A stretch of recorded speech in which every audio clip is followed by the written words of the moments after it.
Sidang Sinode GKI di Tanah Papua yang ke-18 akan dilaksanakan pada tanggal 18 hingga 24 Juli 2022 di Waropen. Kurang lebih 1 minggu sidang itu akan berlangsung.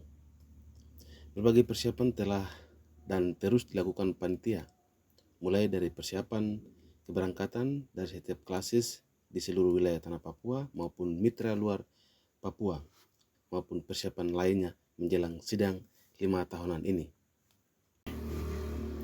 Baru-baru ini, Badan Pekerjaan Sinode GKI di Tanah Papua telah mengunjungi Waropen untuk mengecek segala sesuatu yang sedang dipersiapkan panitia. Tapi juga Badan Pekerjaan Sinode telah mempersiapkan dokumen-dokumen penting yang akan dibawa ke sidang Sinode nanti.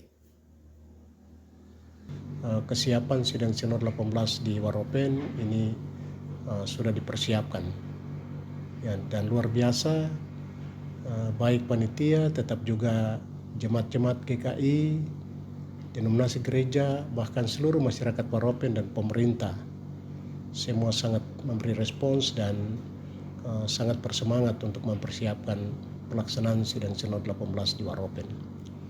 Nah, pada kesempatan yang baik ini juga saya menyampaikan terima kasih untuk dukungan dari semua pihak, ya, baik pemerintah, tetap juga masyarakat pada umumnya, dan juga masyarakat Waropen secara khusus yang berada di seluruh wilayah di Tanah Papua yang juga telah memberi perhatian untuk mendukung pelaksanaan sidang Sinode 18 di Waropen.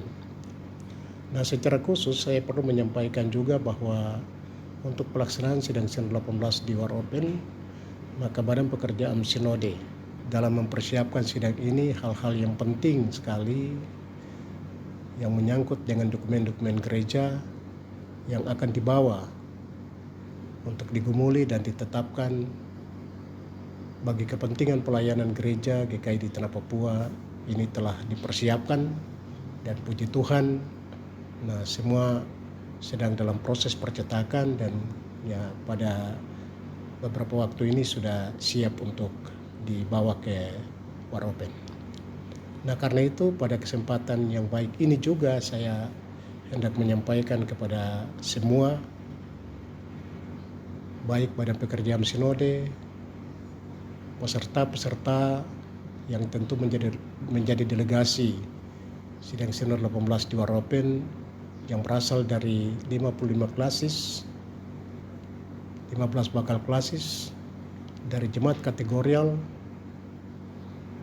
termasuk juga dari departemen lembaga-lembaga tingkat sinode. Nah, undangan mitra-mitra yang akan hadir di sidang Sinode 18 di Waropen supaya semua dapat mengikuti schedule yang telah diatur, yang telah disiapkan.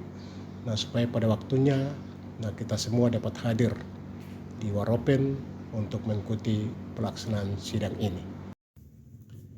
Ketua Sinode GKI, Pendeta Andrikus Mofu, juga mengingatkan bahwa sidang Sinode adalah pesta Tuhan. Maka ia mengajak semua yang menghadiri undangan Tuhan untuk menghadiri pesta Tuhan dengan tertib.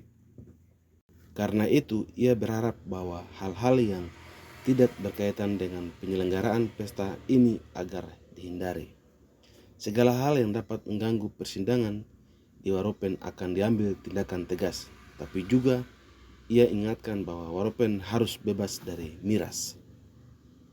Sementara Pendeta Petrus Imuliana, Kepala Bidang Umum Sinode GKI di Tanah Papua, usai mengunjungi Waropen, berpesan agar dalam pesta spiritual yang disebut sidang Sinode akan banyak hal yang dievaluasi dan disiapkan untuk masa depan GKI yang baru. Maka tentu juga banyak keinginan dan kepentingan. Maka ia berharap selaraskan apa yang digumuli dengan apa yang Tuhan rancangkan dan kehendak. Biarkan Tuhan menyenggara. Itu nyanyian rohani 128.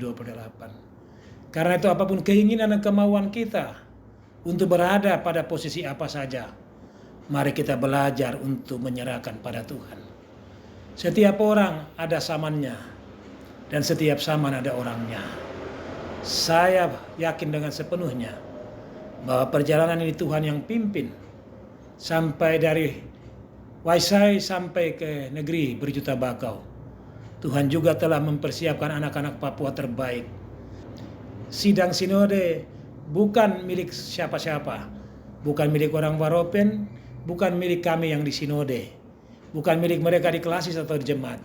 Sidang sinode adalah pesta Tuhan, dan kita semua diundang sebagai peserta dalam pesta itu.